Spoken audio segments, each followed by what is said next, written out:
Well, we have two management companies: General Entertainment Management, which of course I'm the general, and that has Perfect Gentleman, Rick West, and all the Boston acts. Then we have a Dick Scott Entertainment, which Dick and I are partners at that one. General Entertainment is the one I run myself. So what we did is we took some of the people from Dick Scott Entertainment, me and Dick, and we put them over to General. And Yvonne was one of the people. Is Dick also your partner in General? No. No. Okay. He's an advisor. Dick is an advisor in General Entertainment. Okay. All right, we're going to get started with this from the top. We're with Maurice Starr at his home in Boston, Massachusetts. Yes. We have some questions for Maurice. The first one is, tell us about the ponytail. Ponytail is... Turn around and let us see it. It's very funny, the ponytail, because every time somebody meet me, I was in Atlanta, no matter where I am, the first thing they say is, you got to be from California. And I love a ponytail, but I'm not a lover of California. Why? Well, I like Boston because Boston to me is old history. California sometimes, everybody's an actress, everybody's a producer, everybody's a star. So, I mean, it's kind of, you get a little sick of it, I walked into a pawn shop, the lady that sold me my guitar, oh, I'm an actress, everywhere everybody's an actress. So you kind of get the feeling of people trying to be something that they want to be and that they're not really. Okay, speaking of Los Angeles, how did it feel walking on stage at the American Music Awards to accept the award along with New Kids? I noticed a skip and a bounce in your stride. What was going through your mind and in your heart? It felt so good. I was saying to myself, I could feel all the years that we had been out there together and that they had not forgot, about me. And they didn't have to do that. And I would have never been one to tell them to do that. They knew that I would love it, which I did. I absolutely loved it. But they didn't have to do that. And I would have never said to them, hey, man, do this for me. I would have never said that. And I think it's because of that, it made it so special, It felt special. Bringing that up, the type of guys that they are, what was the nicest thing that one of them has said to you? Who said it, and what that really touched your heart? What was the nicest thing that they said? They've all said nice things.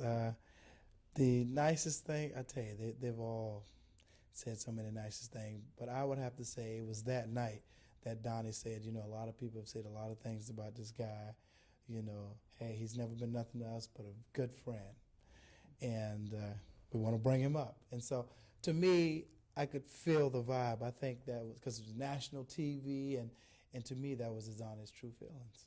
Great. What does the immediate future hold for Maurice Starr? Maurice Starr the future holds for him is Rick West, Perfect Gentleman, New Kids on the Block, Hard Body, and so many new talents. But, I mean, there's many other things that I want to do. I mean, Maurice Starr's future, his immediate future, what's happening right now, is what's happening right now, and a few other things. But later on in life, I definitely want to do gospel music. I want that to be the base of the rest of my life. Okay, you want to elaborate on that gospel music? Or who are some of your favorite gospel greats that are out there? The gospel greats, I like groups. I like a lot of groups that haven't really been made to superstars yet, like groups like Commission. I do like the Winans, don't get me wrong, I love the Winans. And I just like gospel music, so I mean, Tremaine Hawkins, there's tons of them. Vanessa Bell Armstrong, there's so many. What's your real name? My real name is Larry Johnson. I'm not a fan of my real name. Larry Johnson? Larry Curtis Johnson. I'm not a fan of it. Okay, then tell us about the Johnson Brothers Band. Johnson Brothers Band was a band that mother and father put together, and they used to manage. My father used to do shows a long time ago himself with people like Lionel Hampton, B.B. King. So as a little boy, I used to see stars come by the house. So I guess after he did it for 20 years, he got kind of tired of it, and him and my mother used to perform together and stuff. So he wanted to put his sons. He wanted 6 sons. He wanted a band. He wanted to call them the Johnson Brothers Band. So he had 6 sons, and he started working with us. And my mother would be the booking agent and everything, and the manager. It was cool. I loved it. So we went all around Central Florida, and then we came to Boston. After we didn't get anything happening in Central Florida, and lived with Uncle. And as I say, the rest is history. Okay. What's Maurice Starr's secret wish? Maurice Starr's secret wish is beginning to come true. To see black music and white music come together as one. To not really need a black charts and Billboard. That people will accept music for really good music for what it is, rather than this is black, this is white. Speaking of Billboard, if I may, I'd like to quote them. This week there was an article, and I'd like your reaction to some of these quotes. Billboard quoted different DJs around the country, and they said that the new kids' audience is getting younger and younger. Oh, now you want me to elaborate on that? Yeah, like react to that statement. Is it good? Is it bad? Well, I think it's good because most times artists, fans get older. Can I answer that again and just stop this in here? Yeah. This week's Billboard has DJs quoted from around the country. They say that the new kids' audience is getting younger. Is that okay? Okay, well, my comments to that statement is most times. Excuse me. When you answer the statement, you got to sort of incorporate the question and the answer. Okay, good enough. Okay, but the way she asked me the first time was a little bit different. Yeah. And there was a certain word she used. Is it good? Is it bad? I said, Billboard is quoted as saying this week from the DJs they talked to that the new kids' audience is getting younger. Is that bad or good? Is that what I said? Mm-hmm. Okay, well, I think. You said you thought that it was great because the Yeah. gets older. Okay, actually, I was going to iterate the two. I was going to combine them anyway. Okay. Okay, now I'll answer the question. Okay, my comments on that question, is it good or is it bad, whether that the new kids' audiences, their fans, their record buyers are getting younger, and that's the doorbell. If we can get somebody to... okay, all right, go ahead. You lead the way. Lead the way. Okay, we're up to this one. What do you find most frustrating about the entertainment business? What I find most frustrating about the entertainment business is a lot of the way that it's set up, the way that the presidents of companies have made people think what they wanted them to think, and not necessarily the truth over the years. Meaning, they've told artists that, okay, you got to do this type of music, you got to do that type of music, and where the president himself didn't have a clue of what type of music that the artist should have been doing. But they led them in the wrong direction to just say, oh, well, this is just keep them off my back for a minute if I tell them to go back in the studio. I don't think it's fair to continue to do that to artists because I went through it for years myself. And I hate the fact that they're still doing that. So not only the A&R presidents, but many of the other divisions in the music business, many areas in the entertainment business. Like they say, there's no business like show business. I would like to see more honesty come into show business because it's really not there. So you believe that there's a lack of integrity on some people's part? I think so, and not many people have said this. To me, I have been one of the only, because for years I thought that what they were saying was the truth. And I've always noticed, and no matter how, I've been in the business now almost 20 years, you know, I'm 35. And over the years, it's never changed, meaning that no, every year it's been the same. The people tell people what they think they want them to hear, and it always comes out the same. And every year, year by year by year. And I'm the first person I ever seen. I mean, well, I can't see myself, but you all can. I'm the first person that I know of that has said what I'm saying. Okay. Do you believe in luck? I believe in the Lord. I believe there's some form of luck, but I believe in timing. I believe in working hard. I believe if you work hard for something, if you live long enough, most times you'll get it. Are you superstitious? No, I'm not superstitious at all. I don't believe in ghosts. I don't believe in anything like that.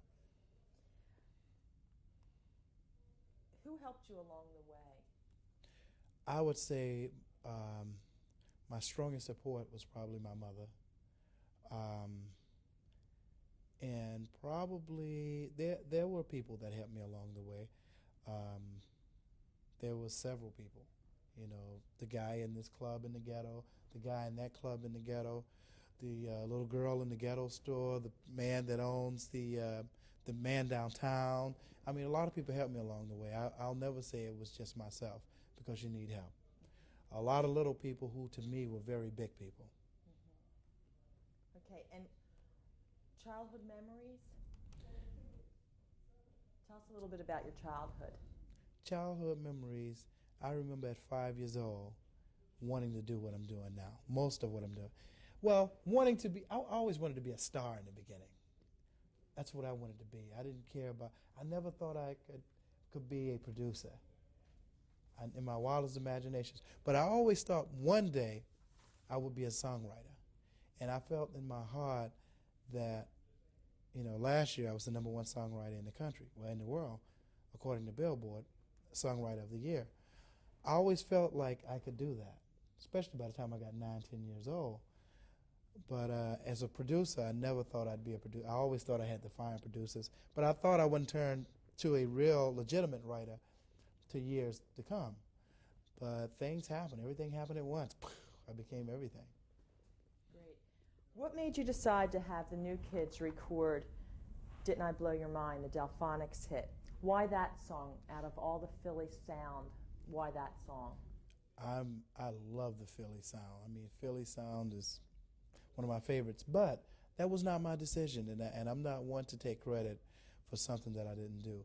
It was the president of the company at the time. Well, the A&R guy, artist and repertoire. That's what it means. That's the person that handles all the music, listen to the music for the company, and try to figure out what the artist should do, which song. So that particular person in the record business is called an A&R person.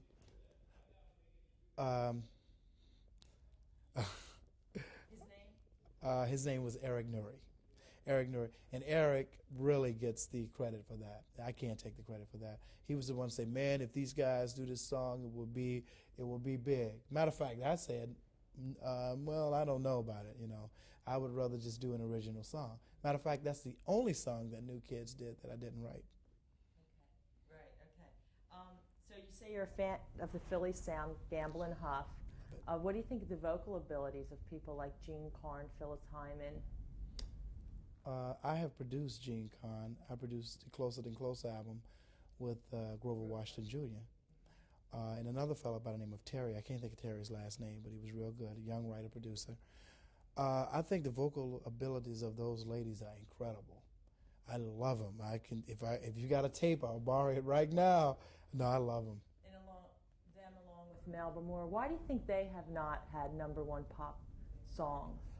I think the reason why, because I just think they honestly have not had the right songs. Because people respect them, radio respect them, especially black radio, which is the root for them, which is basically the root for them. Black radio loves them. So I just think they need the right song.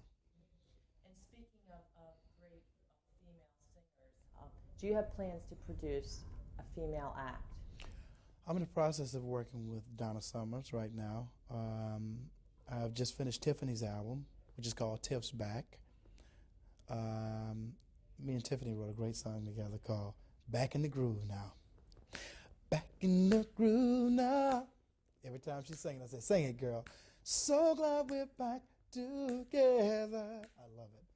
So, Tiffany. What about her and John? Are they? Is it or isn't her it? and John. Is it only a media romance, or is it really happening? I think, all of us like Tiffany a lot, and I think John likes it a little more. Well, I can say he likes it a little more than the rest of us, but in a little bit more special way. So I think they like each other. But I don't see anything wrong with it. I mean, the media has made a big thing out of it, But I mean, they're not married. They're not living together. They just know each other. Speaking of that, you're not married. Why not? I don't think I met. Well, I won't say. Actually, I may have met the right lady. Maybe I just didn't know it. So no, I'm not now. There's something I want to do.